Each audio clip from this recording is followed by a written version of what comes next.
need starting pitchers. Hopefully he'll probably start the season as the number two, unless the Mets go out and sign a Bauer, and then slide into more of a three role when Syndergaard comes back. Um, but yeah, I'm happy we brought him back. Obviously, he'll still be a free agent next year, so we're gonna have to reassess then. But Yeah. the fact that we got a third starter, I think, is good. Yeah, no, I mean, if they get Bauer, he's really, I mean, that's great.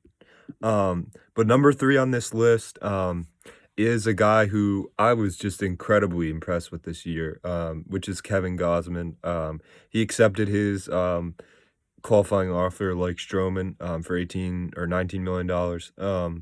And this year, I mean, just showed off that he has damn good raw stuff. Nasty circle change, that can get guys out. And then he was, sitting 96, 97, touched 98 this year. So we saw some of that, vintage Kevin Gausman, first or second overall pick type stuff from him this year. And he was a dominant starter. Not only that, but I remember he had a great outing against the Dodgers. I mean, he pitched well against some really good teams. Um, and, I think this is great for the Giants because him accepting this qualifying offer, he has one more year to prove his eliteness and potentially secure that long-term contract. What do you think about Gosman, Michael? Yeah, so I haven't gone as deep into him as a lot of the other pitchers on the market simply because of how early he accepted his qualifying offer. Yeah. But I mean, I did look at the stats. He was a pretty damn good pitcher. So if the Giants do want to be competitive, I don't know exactly what they're doing, but he's going to be a big part of that. So I think you probably gave a better scouting report than I could. But he is a very good pitcher, and getting him back for 2021 is big for the Giants. Yeah, for sure. It's huge for them. And it's something that, hopefully he can potentially prove that he's a guy you can build around. But anyways, let's go to our number 3 guy on this list, which is Masahiro Tanaka. So Tanaka, really interesting, had a always in my opinion, first off, I would have him number 2 on this list. Michael, I do believe that, he is a solid number 2 on a playoff contending team and a potential World Series team. Interesting. I say that, one, because before 2020, Tanaka had a playoff ERA of 2.5, which is very impressive. Over 4 years, all those playoff games he pitched for the Yankees, he had an ERA of around 2.5 for the Yankees. He's a big time playoff pitcher. Obviously this year, not too great in the playoffs. But historically speaking, he has a 3.33 playoff ERA, which is very good. 5-4 with a 3.33. That's really good for the playoffs. Which is, encouraging for me. And number 2 is consistency, right? Like, we look at, first off, his stats, right? For the Yankees when he signed that big contract 2014. Overall, in his career as a Yankee, and keep in mind, as a Yankee, right? It is hard to pitch in New York, right? So I think he's proven he can pitch anywhere if he can pitch for the Yankees. Overall, his career record, 78-46 with a 3.74 ERA over 7 years with the Yankees. Consistency. Not only that, but you got to look at his durability. He is a durable pitcher. He does not get hurt, right? We always saw Luis Severino taking his yearly trip to the IR. Never happened with Tanaka, right? Paxton, Herman, all these guys going to the DL. Tanaka really never went to the DL. He's an anchor for your pitching staff. He really does not. He's gonna make starts. He's gonna be consistent. He's gonna be durable. And then, like I said, the playoff ERA. I think Masahiro Tanaka is a um, very underrated pitcher, and I think he's a pretty sure bet with the contract. I think you know what you're getting with him, to be honest, and that is not the case with a lot of guys in this free agent market. So I think he is a trooper, Trevor Bauer, and I think the team who gets him is going to be really lucky. And I know it's not going to be the Yankees because they have a lot of guys coming back. Um, so yeah, I think Tanaka is a great sign for whoever gets him, and I think we're gonna see that whoever signs him is a smart franchise who knows what they're doing. So anyways, what do you think about Tanaka, Michael?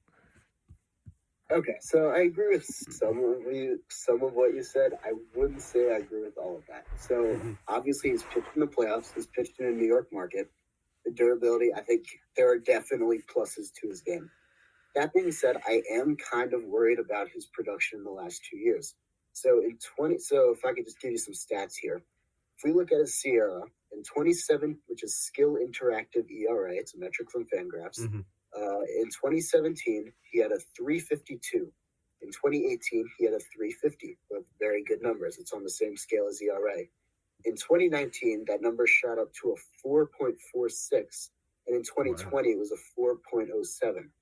We see a similar story with his xFit minus, a 78 in 2017 and a 81 in 2018, Mhm. which shot up to, in both 2019 and 2020, was a 94. So now I haven't really gone much into the weeds to see exactly why that was happening. His hard hit percentage was actually better in 2020 than like most of his career. Mhm. So I'm not exactly sure what was happening there, but those are numbers you have to look at. You have to, if I'm a team, if I'm looking to sign him, I want to make sure that he can regain that 2017 and 2018 form before I feel comfortable sliding him into a number 2 spot. So that's kind of where I am on him. I like him. I think he can be a good addition to a team. If you can get him back to the level he was in like 2017, 2018, that's a really, really good addition at a really good price. That being said, right now, I see him more as like a number 3 in a rotation. And I'm not sure I want to stretch him to a number 2 unless you feel confident you can get him back to that 2017 form. So Yeah. that's where I'm at on him. Interesting. Yeah, no, I agree with that. And I didn't know those Sierra stats. I mean, that's really interesting. And that's alarming. Um, and that's something that analytics show you, and looking at straight up ERA just doesn't show you. You know what I mean? Yeah, So exactly. that's a really interesting stat. Moving on next, I'm going to slide in our number 5 guy who wasn't on the list, but I think is at number 5. So that's Corey Kluber. Obviously didn't pitch in 2020. Did he have any starts? I don't think he did. He's injured for almost the whole year. The Rangers traded for him, and they pretty much traded a hit to Shields and a prospect and got a broken Corey Kluber. And he wound up not even like pitching for them.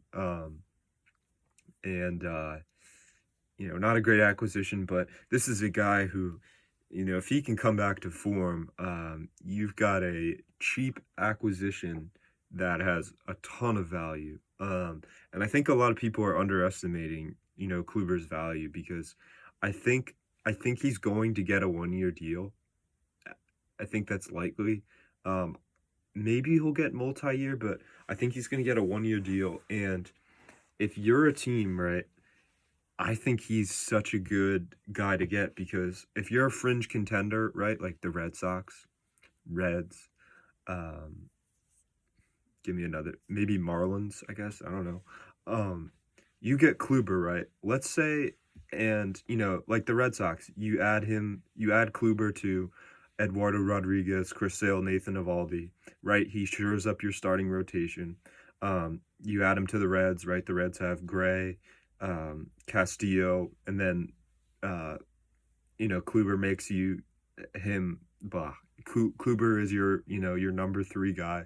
Let's say your season goes awry and it's terrible and it's not going well. You can just unload him for some assets. And he, if he has a good year, because he's a valuable asset. I really like Corey Kluber, and I think that he has extremely high potential. Now the question is, can he get there? And the main thing I would say to that is, have we seen him fail, really? And that's what I'll ask you, Michael, is have we seen Corey Kluber fail? My answer to that is no. We've just seen him injured. But anyways, what do you think about Corey Kluber?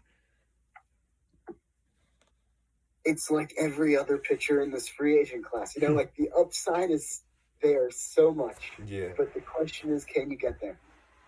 It's really every pitcher in this class, and it's especially now that I think obviously your safer options were Morton, Gosman, and Stroman, right? And they're all signed by now. So, I mean, yeah, he's definitely worth a shot. If you think he's healthy, maybe he doesn't gain the form that he did before his injury. It'd be very nice if he did. But even if he doesn't, he's still a pitcher you can stick near the top of your rotation.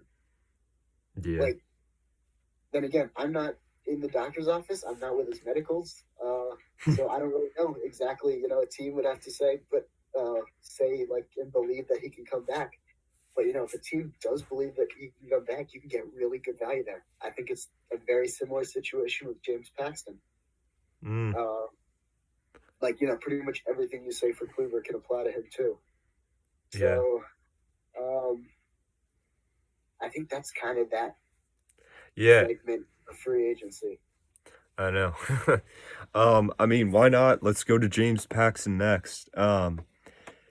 I think Paxton, one thing I will say is obviously, this year kind of, it was a rough way, I think, to leave New York and his stint with the Yankees. He started off pretty promising, but it kind of collapsed there at the end. And I think that Paxton, obviously he's getting surgery this offseason. So that fastball velocity isn't something you'll have to worry about. I think it will be back. I think he'll be back to 95, 96.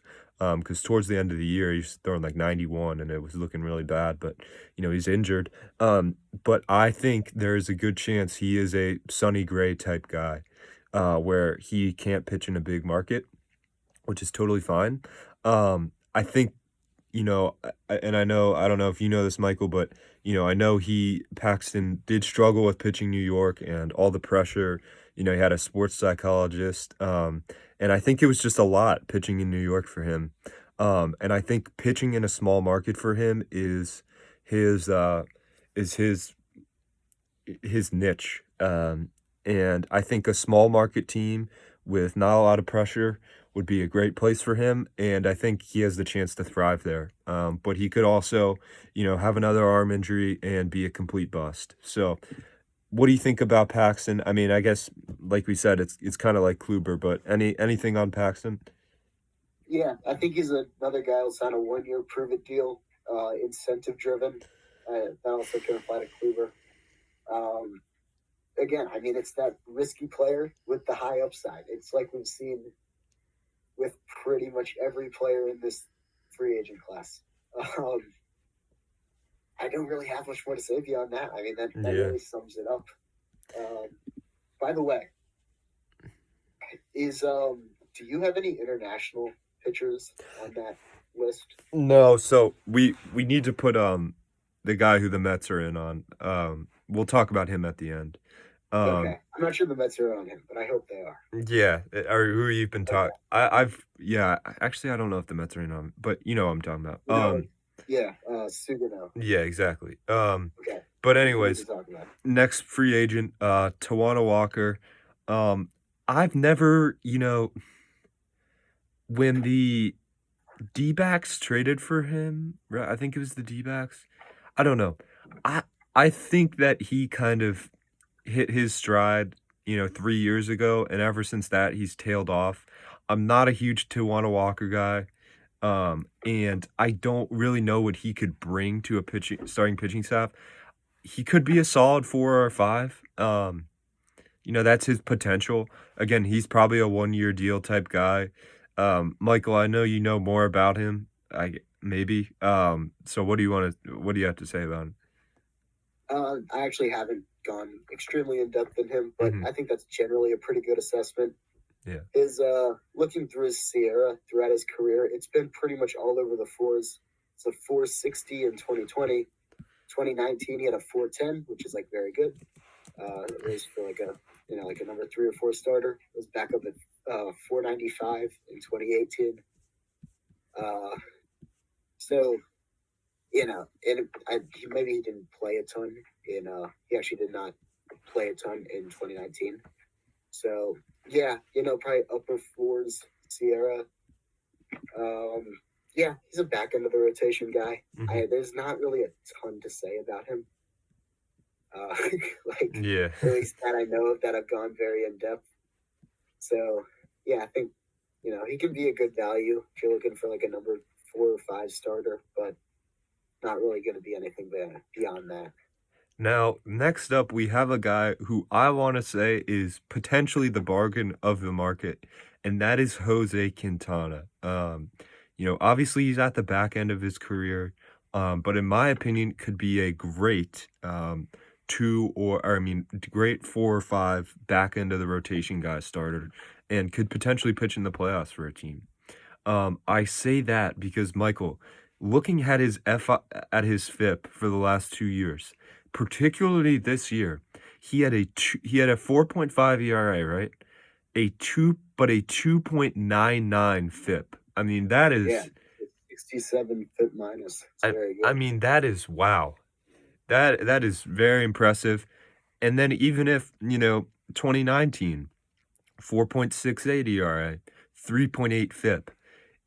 I mean, these are numbers that are buried, but they're very interesting. And do you think that he's going to get a decent contract? Like, what do you think his contract's going to look like based on those numbers? Honestly, I have no clue. I don't. It's really going to depend a lot on the team, depending on like what stats they look at. Yeah. Not every team is the same analytically, Hmm. and it's really going to depend on a lot of how the market shapes up. So I think it's really early to tell exactly what his contract would be. But I mean, look at his 2020. His Sierra was 3.26. He had an xFIP, so his FIP was like 299. His xFIP was even better at 285. That's So this incredible. is the guy. Now he did get. What's also interesting is that he had a 50% hard hit percentage. So Oh. if you're a team, you might want to look at that. Hmm. That is very high, easily the highest of his career. But if you're not too worried about that, yeah, I do think he can be a bargain get. Yeah. I think he's like kind of like an Anibal Sanchez at this point. You know what I mean? I don't know. That's my opinion. He's like a late. I mean World Series Anibal Sanchez that year where the Nats made the World Series and he was not anymore because he throws like 85. But he's not gonna be. Quintana's gonna be soft tossing lefty. Kind of lost some of that fastball velocity, but as a veteran, has good advanced stats. Does have a high hard hit rate, but overall, I think he's worth it.